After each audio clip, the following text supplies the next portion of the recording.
बारिश में गरीब परिवार ने खाया जादुई खाना।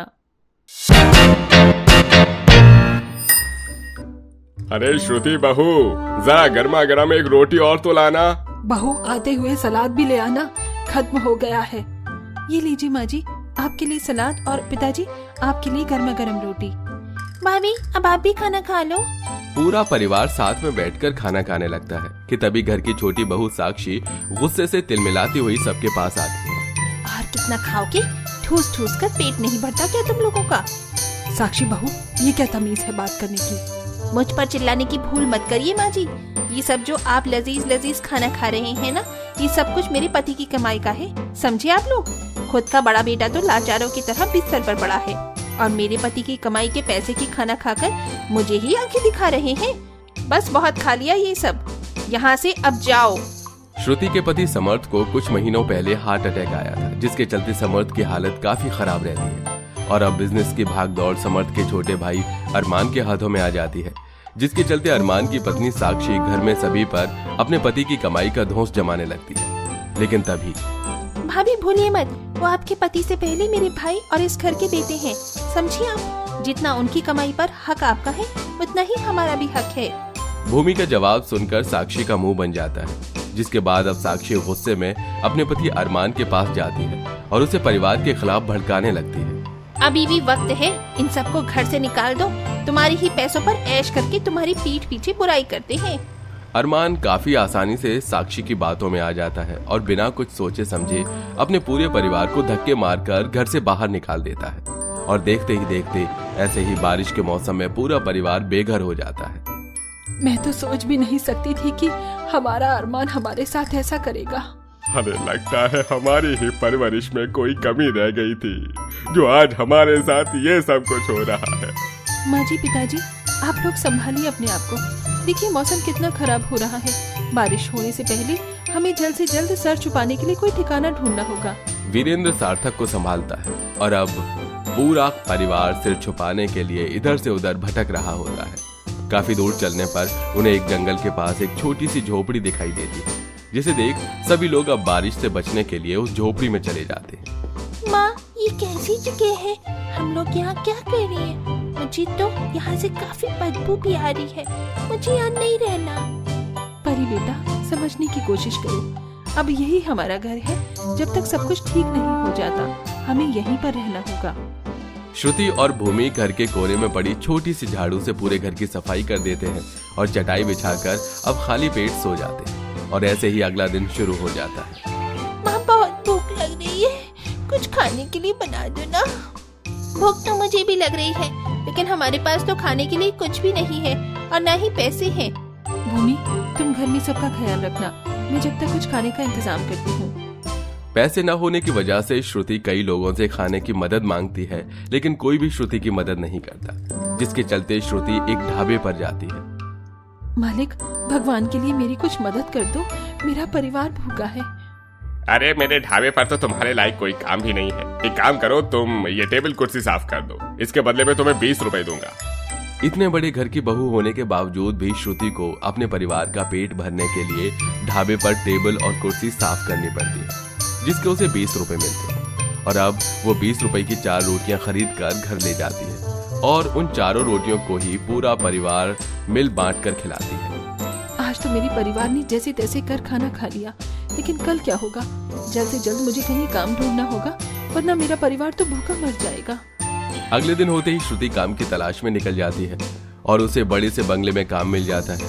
रोज के मिलने वाले 50 रुपए से श्रुति का परिवार अपना पेट भर लेता है और ऐसे ही कुछ दिन गुजर जाते हैं। इस बारिश ने तो नाक में दम करके रख दिया है, जब देखो छत से पानी टपकता रहता है। भूमि, बस थोड़े वक्त की और बात है। जैसे ही मेरे पास थोड़े पैसे जमा हो जाएंगे तो मैं तुम सब लोगों के लिए एक अच्छा किराए का मकान ले लूंगी। इतना कहकर श्रुति काम पर जा रही होती है कि तभी माँ, कितना अच्छा बारिश का मौसम हो रहा है ना। अब पहले मेरे लिए बारिश के मौसम में कितनी सारी पकौड़ी बनाती थी, लेकिन अब नहीं बनाती। मेरा पकौड़े खाने का काफी मन कर रहा है माँ। अपनी बेटी को पकौड़े के लिए तरसता देख श्रुति को काफी दुख होता है, जिसके बाद श्रुति अपने काम पर आ जाती है और आज बारिश होने की वजह से श्रुति की मालकिन उसे पकौड़े बनवाती है। जानती हूँ चोरी करना पाप है, लेकिन ये चोरी मैं अपने फायदे के लिए नहीं बल्कि अपनी बेटी का पेट भरने के लिए कर रही हूँ। श्रुति उन पकौड़ों में से थोड़ा सा पकौड़े उठाकर अपनी साड़ी में छुपा लेती है, लेकिन तभी वहाँ उसकी मालकिन आ जाती है और उसे ये सब करते हुए देख लेती है। तुझ गरीब पर मैंने भरोसा करके काम पर रखा और तू मेरे ही घर में चोरी कर रही है। नहीं मालकिन, मैं चोरी नहीं कर रही, बस अपनी बेटी का पेट भरने के लिए थोड़े से पकौड़े लिए थे। श्रुति की मालकिन उसकी एक नहीं सुनती और धक्के मारकर उसे घर से निकाल देती है। जिसके बाद श्रुति कई जगह पर काम ढूंढती है, लेकिन उसे कहीं पर भी काम नहीं मिलता और अब बारिश में श्रुति का परिवार भूख से तड़प रहा होता है। माँ जी संभालिए खुद को, सुबह से आप उल्टी पर उल्टी करे जा रही हैं। ये सब भूखे पेट रहने का नतीजा है। मुझे माफ कर दीजिए, मैं आप सब लोगों का ठीक से पेट तक नहीं भर पा रही। भला इसमें तेरी क्या गलती है बहू? ये तो हमारी किस्मत है जो हमारे साथ ऐसा हो रहा है। अपने परिवार का पेट भरने के लिए श्रुति इधर से उधर भटकती है, लेकिन कहीं पर भी उसे कोई मदद नहीं मिलती, जिसके चलते श्रुति अब एक दुकान के पास जाती है जहां पर दुकान वाला गर्मा गर्म समोसे तल रहा था, जिसे देख अब श्रुति थाली में से कुछ समोसे उठाकर भागने लगती है। अरे भाई पकड़ो उसे, अरे कोई पकड़ो, चोर, अरे चोर चोर समोसे चुरा कर भाग रही है। श्रुति सभी लोगों से बचते बचाते जल्दी से अपने घर में आ जाती है और पूरा परिवार जैसे ही समोसे खाने वाला होता है कि तभी अचानक उनके घर में एक बहुत बूढ़ी औरत आती है। कुछ खाने के लिए मिल सकता है क्या? मुझ बुढ़िया ने 4 दिनों से कुछ भी नहीं खाया है। उस बूढ़ी औरत की ऐसी हालत देख सभी लोग अपने हिस्से के समोसे उसे दे देते हैं। वो बूढ़ी औरत आराम से उनके घर में बैठकर समोसे खाती है। तुमने इस बुढ़िया का पेट भरा है, भगवान कभी तुम्हारा पेट खाली नहीं रखेगा। इतना कहकर वो बूढ़ी औरत वहाँ से चली जाती है, जिसके बाद अब पूरा परिवार पानी पीकर ही सो जाता है और ऐसे ही कुछ दिन गुजर जाते हैं। सभी लोग अपने घरों के बाहर जो गायों के लिए रोटी रखते हैं, श्रुति उन रोटी को चुपके से उठाकर ले आती है और चूल्हे पर सेक कर घर में रखी हुई मिर्ची को सिल पर पीसने लगती है। तभी छत से टपक रहा पानी उन रोटियों पर पड़ता है, जिसे देख श्रुति उन रोटियों को उठाकर उस जगह दूसरी जगह रख देती है जहाँ उस बूढ़ी औरत ने बैठकर खाना खाया था। तभी अचानक वो सूखी रोटियां देखते ही देखते बटर नान के तौर पर बदल जाती हैं, जिसे देखकर ये क्या हुआ? मैंने तो यहाँ पर ये सूखी रोटियां रखी थी, लेकिन ये नान में कैसे बदल गई? इतना कहकर श्रुति जैसे ही उसी जगह पर अब पिसी हुई मिर्च को रखती है तो वो भी पालक पनीर में बदल जाती है। ये सब देख घर में सभी लोग काफी हैरान हो जाते हैं। भाभी, ये तो बिल्कुल किसी जादू की तरह हो रहा है। ऐसा लग रहा है जैसे हम जो भी कुछ खाना चाहेंगे वो हमें मिल जाएगा।